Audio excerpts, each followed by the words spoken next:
Excella Education Study in USA assured scholarship. Contact 9881 96666. నమస్కారం, welcome to I dream. నేను మీ విజిత. శ్రీరామనవమి రాబోతోంది. అయితే శ్రీరామనవమి విశిష్టత ఏంటి? ఆ రోజు నియమాలు ఏమైనా పాటించాలా? పాటిస్తే ఎటువంటి నియమాలు పాటించాలి? అసలు శ్రీరామనామం ఎంత గొప్పది? మనకు పెద్దవాళ్ళు చెప్తూనే ఉంటారు. నిజంగా ఎంత గొప్పది? మనం ఇప్పుడు గురుగారితో మాట్లాడి తెలుసుకుందాం. ప్రస్తుతం మనతో పాటు ఉన్నారు సామవేదం షణ్ముఖ శర్మ గురూజీ మనతో పాటు ఉన్నారు. ఇప్పుడు గురుగారితో మాట్లాడదాం. నమస్కారం గురుగారు. నమస్కారం అమ్మా. గురుగారు, ఈ మాసంలో మనకి శ్రీరామనవమి రాబోతుంది. అవునమ్మా. శ్రీరామనవమి అనగానే ప్రతి ఒక్కరిలో ఒక వైబ్రేషన్ గురుగారు, తెలియకుండానే రామనామం వినగానే వచ్చేస్తుంది. ఎందుకని గురుగారు అంత వైబ్రేషన్? ఎందుకని? ఆ రామ అనే మాటలో ఆ రామావతారంలోని శక్తి అలాంటిదమ్మా. అది చిత్రం ఏంటంటే ప్రపంచంలో అందరికీ రాముడు అంటే ఆనందం. ఒక హిందువులనే కాదు, రాముడి గురించి చెప్తే అటువంటి స్పందన కలుగుతుంది. ఆ రామావతారం యొక్క ప్రత్యేకత అది. ఓకే. పైగా రామ అనే మాటలో ఒక శక్తి ఉన్నది. మనం ఎన్ని అర్థాలు చెప్పుకున్నా అర్థాన్ని మించిన శక్తి ఏదో ఉంది రామనామంలో. అది అలా ఆకర్షిస్తుంది. అసలు రామ అంటే ప్రధానంగా ఆనంద స్వరూపుడు అని అర్థం. ఆనందం ఎవరికి అక్కర్లేదు, అందుకే రాముడు అందరికీ కావాలి ఇక్కడ. పైగా రామచంద్రమూర్తి ఆవిర్భవించిన రోజు చైత్రశుద్ధ నవమి. పైగా ఆయన ఆవిర్భవించినప్పుడు 5 గ్రహములు ఉచ్చెలో ఉన్నాయి అని చెప్తారు. పైగా వాటి వాటి స్వస్థానాల్లో ఉన్నాయని కూడా వాల్మీకి రాశారు. దాని సూర్యుడు మేషరాశిలో ఉన్నాడు ఇలా చెప్తూ. అలాంటి మధ్యాహ్న వేళ చైత్రశుద్ధ నవమి నాడు స్వామి ఆవిర్భవించారు. అందుకే మధ్యాహ్నం నవమి ఉన్నటువంటి రోజును స్వీకరించాలని ధర్మశాస్త్రం మనకు చెప్తుంది. అందుకు చైత్రశుద్ధ నవమి నాడు రామనవమి దేశమంతా చక్కగా చేసుకుంటారు ఇక్కడ. పైగా రాముడు అంటేనే ఆనంద స్వరూపుడు కనుక రామ ఆరాధన వల్ల ఆనందం లభిస్తుంది. ఆరాధన వల్ల ఆనందం కంటే రామ అనగానే ఒక ఆనందం కలుగుతుంది. అందుకు పైగా రామాయణం కొంచెం అర్థం చేసుకుంటే దుఃఖాన్ని జయించి ఆనందం పట్టం కట్టుకోవడమే రామాయణం అనిపిస్తుంది. రావణ అంటే ఏడుపు గొట్టుగాడని అర్థం. రావము అంటే పెద్దగా అరవడం అని. అతడి పేరే దశకంఠుడు ఏదో ఉంది. అతడు శివుడు యొక్క కైలాస పర్వతాన్ని 2 చేతులతో పెకలించాడు. ఆ పెకలించినప్పుడు శివుడు పైనుంచి ఒక్క నొక్కు నొక్కాడు. దాంతో చేతులు చిరిగిపోయి గట్టిగా ఏడ్చాడు. ఆ ఏడుపు విన చుట్టుపక్కల వాళ్ళందరూ వాళ్ళు ఏడ్చారట భయపడి. అలా ఏడ్చాడు అతను. అప్పుడు రావము చేసి ఏడ్చావు కనుక నీ పేరు రావణుడు అని శివుడు అన్నాడని అప్పటి నుంచి రావణ పేరు ఉన్నది. అంటే ఇంకొక మాటలో చెప్పాలంటే ఏడ్చి ఏడిపించేవాడు రావణుడు అని అర్థం. ఆనందించి ఆనందింపజేసేవాడు రాముడు. ఈ 2 కాంట్రాస్ట్ మనం చూడాలి. కానీ దుఃఖ స్వరూపం రావణుడు, ఆనంద స్వరూపుడు రాముడు. కానీ దుఃఖాన్ని పోగొట్టి ఆనందం పట్టం కట్టుకోవడమే రామాయణం. అందుకే మనకి రామ్లీలా మొదలైనవి చేసినప్పుడు రావణాసురుడి తల్లు పెట్టి తగలబెట్టడం చూపిస్తారు. అంటే దుఃఖాన్ని పోగొట్టుకోవడం అని అర్థం అనమాట. రామచంద్రమూర్తి ధర్మస్వరూపుడు, దైవస్వరూపుడు రెండును. అందుకే ఆయన మనకు ఆదర్శం, ఆరాధ్యం. ధర్మ రూపంలో ఆదర్శం, భగవద్ రూపంలో ఆరాధ్యం, పరిపూర్ణమైన అవతారం ఆయన. అందుకు రామాయణం ఈ జాతి గ్రంథం, ఇది భారత జాతి గ్రంథం ఇది. అలాగే భారతదేశంలో గుండె చప్పుడే రామాయణం, రామనామం అంత శక్తివంతమైనది. రామ అనేది తారక మంత్రం అంటారు. అంటే ఆనందం అని అర్థం అని చెప్పుకున్నా రామ అనే అక్షరాలు అనడంలో ఒక శక్తి పుడుతుంది. అందుకే రా అనేది అగ్నిబీజం అని, అకారం సూర్యబీజం, మకారం చంద్రబీజం అంటారు. ఈ ప్రపంచమంతా ఈ 3 శక్తులతో ఉంది. అగ్ని, సూర్య, చంద్ర. ఇవి తేజస్ శక్తులు అంటారు.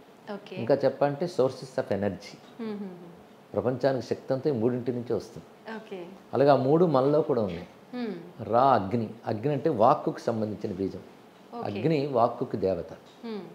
అలాగే సూర్యుడు మన శరీరానికి అంటే కంటికి, దృష్టికి దేవత. చంద్రుడు మనస్సుకు దేవత. మనలో 3 ఉన్నాయి ఎవరికైనా. మనసా వాచా కర్మణ అంటాం కదా. వాచ అగ్ని అయింది, మనసా చంద్రుడు అయ్యాడు, కర్మణ శరీరం సూర్యుడు అయ్యాడు. కానీ మన త్రికరణాలు పనిచేస్తున్నాయంటే లోపల ఉన్న చైతన్యం వల్ల కదా. కానీ 3 చైతన్యం వాడు రామ అయింది. అలాగే అగ్ని, సూర్య, చంద్రుడు విశ్వమంతా అదే, అది రామ. కనుక రామ అంటే విశ్వవ్యాపకమైన భగవత్ చైతన్యం. ఆయనే భూమికి ఆనందం కలిగించడం కోసం అవతరించాడు. అందుకే త్యాగయ్య జగదానందకారక జై జానకి ప్రాణనాయిక. రామ అంటే ఆనంద స్వరూపుడు, రామ అంటే ఈ 3 బీజాక్షర శక్తి స్వరూపుడు. అందుకే రామ అన్నప్పుడు అలాంటి ఎనర్జీ ఒకటి జనరేట్ అవుతుంది ఇక్కడ. అగ్ని, సూర్య, చంద్రాత్మకమైన శక్తి. మన లోపల కుండలిని శక్తి అంటూ ఉంటారు, వినుంటారు మీరు. ఆ కుండలిని శక్తి కూడా ఈ 3తో కూడినదే.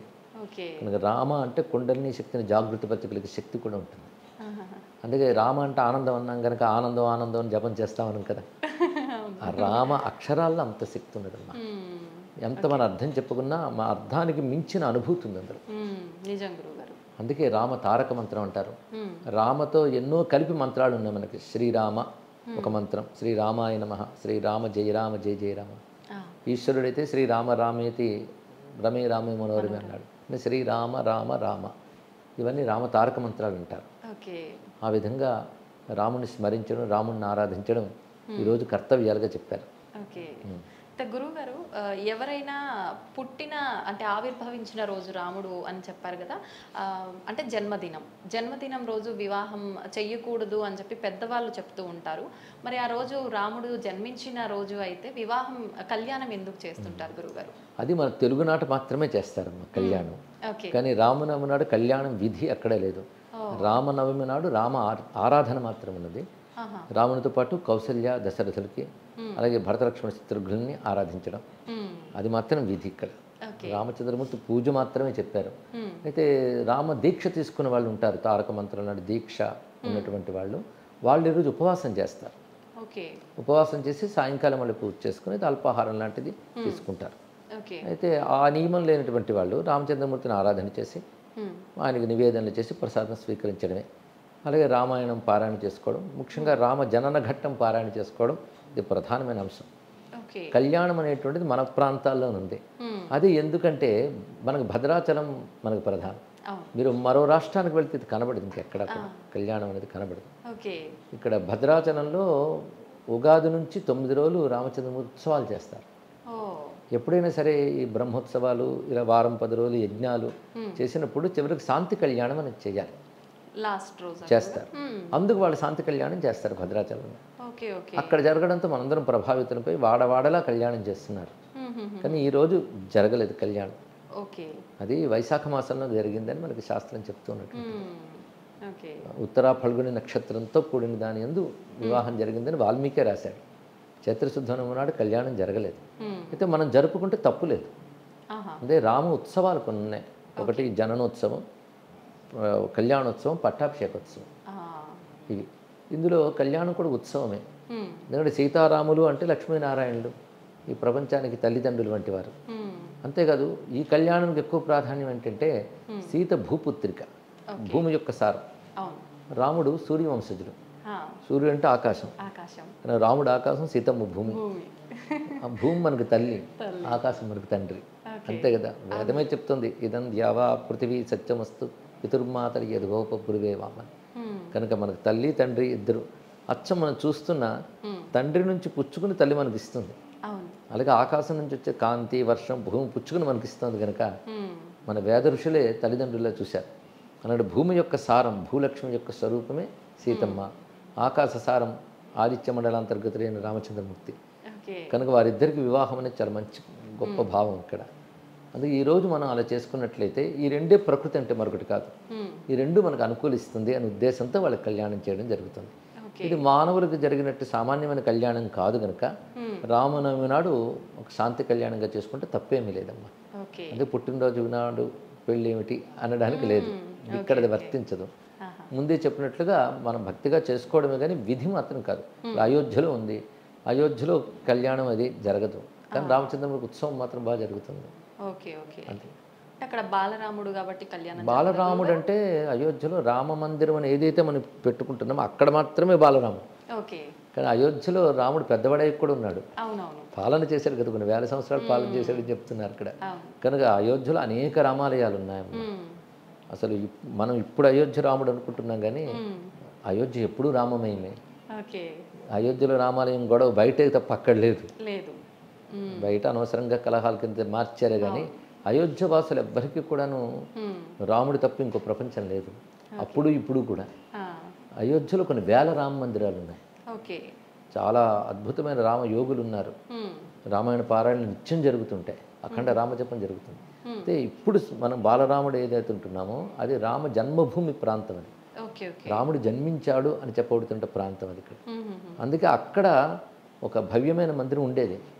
విక్రమాదిత్యుడు పెద్ద ఆలయాన్ని నిర్మాణం చేశాడు అనేక వేల ఏళ్ల క్రితం.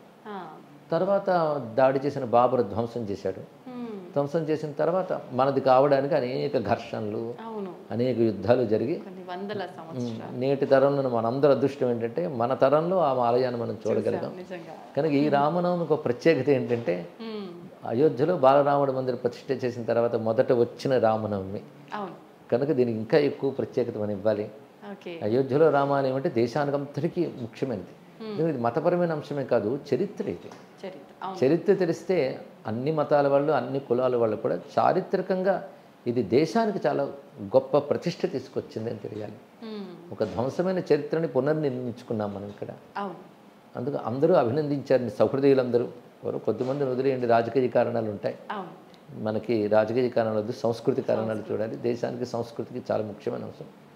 ముఖ్యంగా రామచంద్రమూర్తి కూడా భారతదేశానికి, భారతీయతకి, భారతీయ సంస్కృతికి ప్రతీక. ఎందుకంటే ధర్మమూర్తి ఆయన ప్రధానంగా, ధర్మస్వరూపుడు. అదే రామచంద్రమూర్తి ఒక ఆదర్శం, సీతమ్మ మరొక ఆదర్శం. అందుకు వారి ద్వారా భారతీయ ధర్మం, భారతీయ ఆదర్శం ప్రతిష్ఠింపబడుతుంది. వాటన్నిటినీ గట్టిగా స్మరించుకోవడానికి గొప్ప అవకాశం శ్రీరామనవమి. ప్రతి ఏడాది కూడా మనం ఒక్కసారి ఈ రోజున ఆ రాముడు, రామ అవతార వైశిష్ట్యం స్మరించుకోవాలి. ఎలాగూ మీలాంటి ఛానల్స్ వారందరూ కూడా దాన్ని అందిస్తారు సమాజానికి. కనుక రామస్మరణకు గొప్ప అవకాశం. ఆ స్మరణ నుంచి మన స్ఫూర్తిని పొందాలి. ఆ స్ఫూర్తి మన జీవితంలోకి రావాలి. అందుకు రామనవమి మనం జరుపుకోవాలి.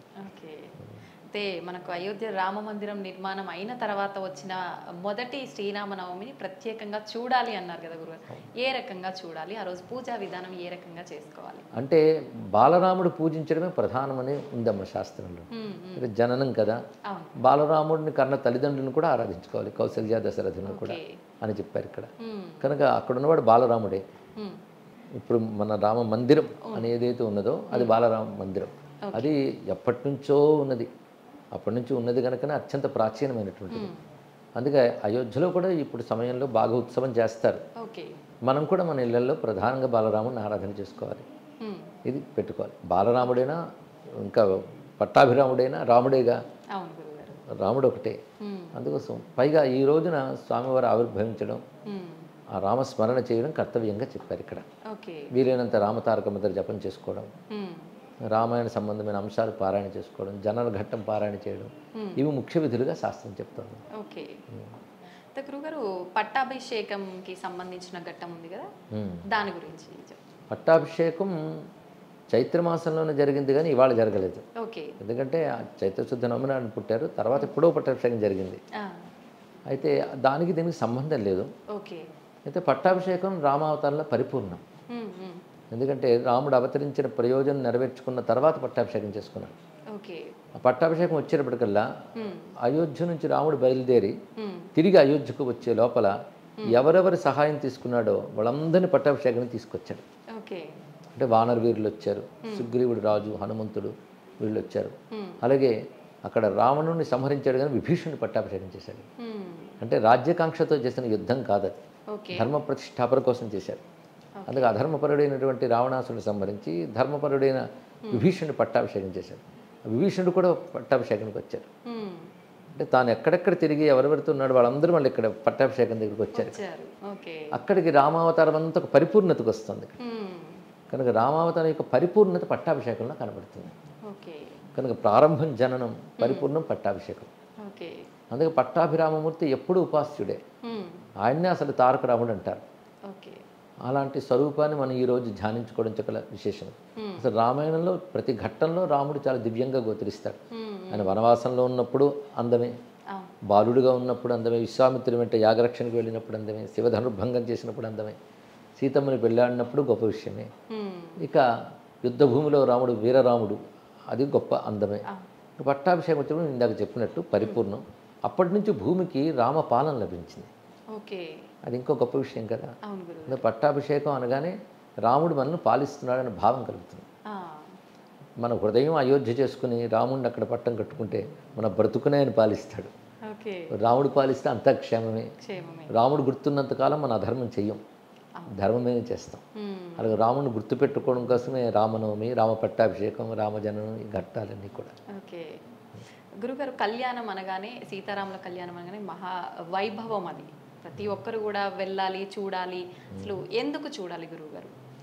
దేవతా కళ్యాణాలకు ఒక విశేషం ఉందమ్మా. నిజానికి వాళ్ళ కళ్యాణాలు ఎప్పుడూ అయిపోయాయి.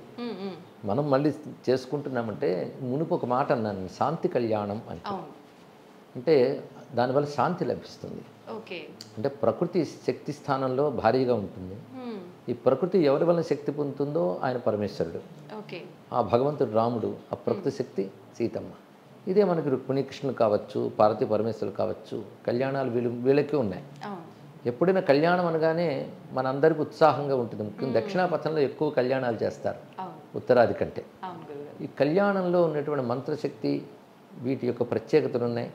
పైగా ఆ ప్రకృతి పరమేశ్వరుడు వారు ఉభయుల యొక్క కలయిక మన కళ్యాణంలో చూడబోతున్నాం కనుక, ఒక తల్లిదండ్రులు ఉన్నప్పుడు పిల్లలు ఎంత తృప్తిగా ఉంటారో, పైగా బాధ్యత ఉండదు, పిల్లలకి ధర్మం ఉంటుంది, వారి గురించి వారు భయపడరు. పిల్లలు రేపేమిటనే భయం పిల్లలకు ఉండదు, తల్లిదండ్రులు చూసుకుంటారు. కానీ పిల్లలకు కర్తవ్యం ఉంది, బుద్ధిగా చదువుకోవాలి, చక్కగా ప్రవర్తించాలి. అలాగా మనం వాళ్ళిద్దరిని కళ్యాణం చేసామంటే ఒక అమ్మా నాన్న ఉన్నట్టే మనకి. చాగయ్య అన్నట్టు సీతమ్మ మాయమ్మ, శ్రీరాముడు మా తండ్రి అన్నాడు ఆయన. వాళ్ళిద్దరూ మనకున్నారంటే పిల్లలు తల్లిదండ్రులు ఉన్నప్పుడు ఎంత ఉత్సాహంగా ధైర్యంగా ఉంటారో అలా బ్రతకచ్చు. అందుకే ఈ కళ్యాణం ద్వారా మనందరికీ ఒక భావం అది. ఈ జగత్తుకే తల్లిదండ్రులు సీతారాములు, వారి యొక్క కలయికని మనం కళ్యాణ రూపంలో చూస్తున్నాం. అందుకు అవి స్మరించుకుని వారి అనుగ్రహం పొందడానికి కళ్యాణం గొప్ప మంచి అవకాశం. గురుగారు, సీతారాముల కళ్యాణానికి ఎంతైతే విశిష్టత ఉందో వారి అక్షతలకు కూడా అంతే విశిష్టత ఉంది అని చెప్తుంటారు. అక్షతలని ఇంటికి తీసుకొచ్చిన తర్వాత అసలు ఏం చేయాలి, ఇంట్లో పెట్టాలి లేదంటే తలపైన వేసుకోవాలి, ఇలా సందేహం ఉంటుంది గురుగారు, దాని గురించి. తలంబ్రాల అక్షతలు అంటారు వాటిని. అవి కళ్యాణకరం. కళ్యాణం అంటే మంగళం, శుభం అనర్థం, పెళ్ళి అని మాత్రమే కాదు. కనుక అక్షతలు శిరస్సును దాల్చడం అనేది ధర్మం. అది మనకు వచ్చిన అక్షతలు శిరస్సును వేసుకొని కొన్ని దాచుకోవచ్చు, బంధుమిత్రులతో పంచుకోవచ్చు. అందరికి పంచడం ఇంకా మంచిది కదా. దాచిపెట్టుకుంటే రోజు వేసుకోవచ్చు. అది వారి అనుగ్రహానికి సంకేతంగా ఉంటుంది. అయితే గురుగారు, మీరు ఇందాక చెప్పినట్టుగా ప్రతి మన సనాతన ధర్మం ప్రతి పర్వానికి ఒక అంటే నైవేద్యం కానీ ప్రతి ఒక్కదానికి విశిష్టత ఆంతర్యం ఉంది. శ్రీరామనవమి అనగానే పానకం, వడపప్పు, అది అంటే ముందు నుంచి వస్తున్న ఆచారమా లేదా? అవునమ్మా, చాలా కాలం నుంచి ఉన్నాయి. ఎప్పుడు మొదలైన చెప్పలేం కానీ ఒకటి వాతావరణంలో దీన్ని బట్టి కూడా అవి చలవ పదార్థాలు. ఒకటి రామచంద్రమూర్తి చల్లగా చూసుకుంటాడు కనుక ఇవి, పైగా దేవతా ద్రవ్యాలు ఇవన్నీ కూడా దేవతలకు ప్రీతికరమైన సాత్విక పదార్థాలు చేస్తారు. ఇది కూడా నేను ఇందాక చెప్పినట్టు మన ప్రాంతాల్లోనే, దక్షిణాపథంలోనే ఇది కనబడుతుంది. ఉత్తరాపథంలో వేరేగా పూజలు చేస్తారు. మనం అంటే వీడియో ముందు స్టార్టింగ్ లోనే మాట్లాడుకున్నట్టు రామనామం అనగానే, ఆ రాముడి పేరు వినగానే వైబ్రేషన్స్, నిజంగా అంతటి రాముడి గురించి మాకు చాలా గొప్పగా వివరించారు గురుగారు మీ మాటల్లో. ధన్యవాదాలు. జై శ్రీరామ్.